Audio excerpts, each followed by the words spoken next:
अस्सलामु अलैकुम वरहमतुल्लाहि वबरकातुहू। बिस्मिल्लाहि वस्सलातु वस्सलामु अला रसूलिल्लाह।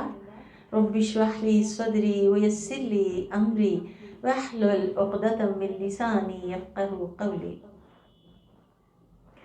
मशहूर कौल है कि जिस पे एहसान करो उससे डरो। क्यों? क्योंकि शैतान जो है वो इंसान को शुक्रगुजारी से रोकता है, एहसान मानने नहीं देता।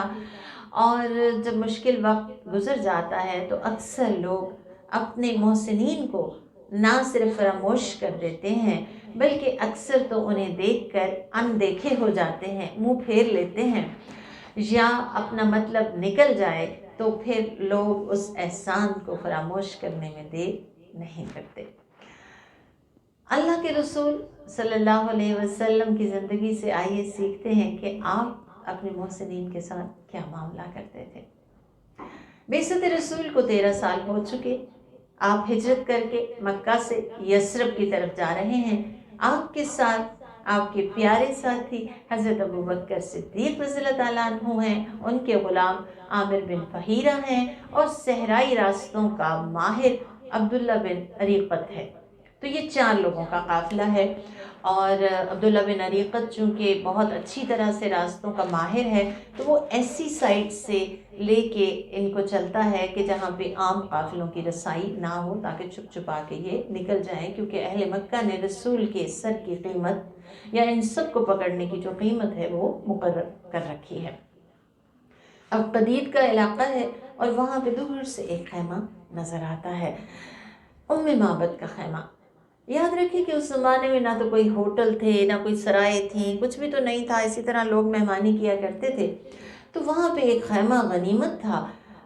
उम्मे माबद जिनका नाम आतिका था, वहाँ पे उनका खैमा जब इन्होंने पाया तो ये 4 अफराद पे मुश्तमिल काफ़िला उनके खैमे के पास जाता है और उनसे दरियाफ्त करता है कि क्या आप गोश्त या खजूर रखती हैं कि हम आपसे ख़रीद सकें। क्योंकि क़हत का ज़माना था तो कहने लगी कि ना तो मेरे पास बेचने को कुछ है और ना ही मेरे पास कुछ है ऐसा कि मैं आपकी मेहमानी कर सकूं, क्योंकि मेरी बकरियां भी दूर गई हुई हैं चरने के लिए और मेरे पास इस वक्त घर में कुछ भी नहीं कि मैं आपकी ज़ियाफ़त का कुछ इंतज़ाम कर सकूं। रसूलुल्लाह सल्लल्लाहु अलैहि वसल्लम खैमे में देखते हैं कि दूर एक कमज़ोर सी बकरी है। आप सल्लल्लाहु अलैहि वसल्लम उससे कहते हैं कि मुझे इजाज़त देती हैं आप कि मैं इसका दूध दो लूँ। तो कहने लगे कि ये तो बकरी इतनी लाग़र और इतनी कमज़ोर है कि ये तो उन बकरियों के साथ नहीं जा सकी। अगर ये दूध देती होती तो फिर क्या मसला था, ये तो दूध ही नहीं देती। तो आप सल्लल्लाहु अलैहि वसल्लम ने जब इजाज़त मांगी तो उन्होंने इजाज़त, उम्मे माबद ने, आतिका ने इजाज़त दे दी कि ठीक है, आप दूध दोना चाहते हैं, आप चेक करना चाहते हैं, आप कर लें। आप सल्लल्लाहु अलैहि वसल्लम ने बकरी को अपने करीब किया और अल्लाह का नाम लिया और उसके थन को जो हाथ लगाया और बरकत की दुआ दी तो बकरी ने अपनी दोनों टांगें फैला दी और जुगाली करने लगी और दूध अपने थनों में उतार दिया। आप सल्लल्लाहु अलैहि वसल्लम ने उम्मे माबद से कहा कि बड़ा सा बर्तन लाओ। अब वो हैरत ज़दा है कि ये बकरी तो कभी दूध ही नहीं देती। खैर आपने कहा बड़ा बर्तन लेकर आओ, तो वो बड़ा बर्तन ले आए। आप सल्लल्लाहु अलैहि वसल्लम ने जब दूध दोहा तो वो बर्तन जो था वो भर गया और ऊपर झाग आ गई। तो आप सल्लल्लाहु अलैहि वसल्लम ने सबसे पहले उम्मे माबद से कहा कि लीजिए आप दूध पी लीजिए। तो उन्होंने दूध पी लिया। आप सल्लल्लाहु अलैहि वसल्लम ने दोबारा दूध दोहा, फिर बर्तन भर गया। आपने सब साथियों से कहा आप सब दूध पी लीजिए। सब ने दूध पिया। आप सल्लल्लाहु अलैहि वसल्लम की पूरी सीरत मुबारक आप देख लें कि जब भी खिलाने पिलाने का मौका आता है तो आप सल्लल्लाहु अलैहि वसल्लम सबको इनवाइट करते हैं और सबको पहले खिलाते पिलाते हैं और ख़ुद आप सल्लल्लाहु अलैहि वसल्लम बाद में खाते हैं। आपने सबसे बाद में दूध पिया और फिर बकरी का दूध दोहा और वो बर्तन जब भर गया तो वो भरा हुआ बर्तन उम्मे माबद को आप सल्लल्लाहु अलैहि वसल्लम ने दिया और वहाँ से रवाना हो गए। तो जब शौहर वापस आया उम्मे माबद का तो उसने देखा, बड़ा हैरान हुआ, इतनी कमज़ोर बकरी और इतना उसने दूध दिया। तो उम्मे माबद ने कहा कि कुछ देर पहले एक बरकत वाला آدمی آیا تھا، اور جب معبد نے وہ اوصاف رسول اللہ صلی اللہ علیہ وسلم کے بیان کیے تو شوہر کہنے لگا یہ تو وہی قریشی ہے کہ جس کی نبوت کے بڑے چرچے ہیں، اور میری بڑی خواہش ہے کہ میں اس کی صحبت پاؤں، میں اس کی رفاقت پاؤں۔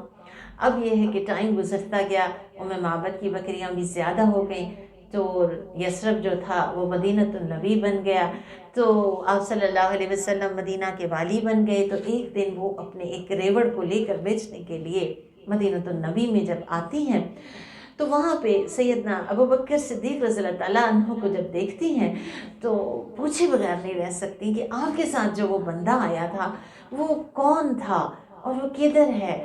تو وہ کہتے ہیں کہ وہ تو اللہ کے رسول صلی اللہ علیہ وآلہ وسلم ہیں۔ معبد کہتی ہیں مجھے ان کے پاس لے چلو، اور جب اللہ کے رسول صلی اللہ علیہ وسلم کے پاس جاتی ہیں تو آپ دونوں کے سٹیٹس کا فرق ضرور ذہن میں رکھیں کہ ایک طرف سٹیٹ کا والی ہے، دوسری طرف ایک بکریاں چرانے والی ایک دیہاتی عورت ہے، لیکن آپ صلی اللہ علیہ وسلم نے دیکھتے ہی انہیں پہچان لیا۔ آپ صلی اللہ علیہ وسلم نے ان کو بڑے عزت اور احترام کے ساتھ بٹھایا، ان کی ضیافت کی، ان کو لباس دیا اور دیگر تحائف دے کر آپ صلی اللہ علیہ وآلہ وسلم نے ان کو رخصت کیا۔ اور آپ کا اخلاق تھا، آپ کا کردار تھا کہ معبد جو تھی انہوں نے اسلام قبول کر لیا۔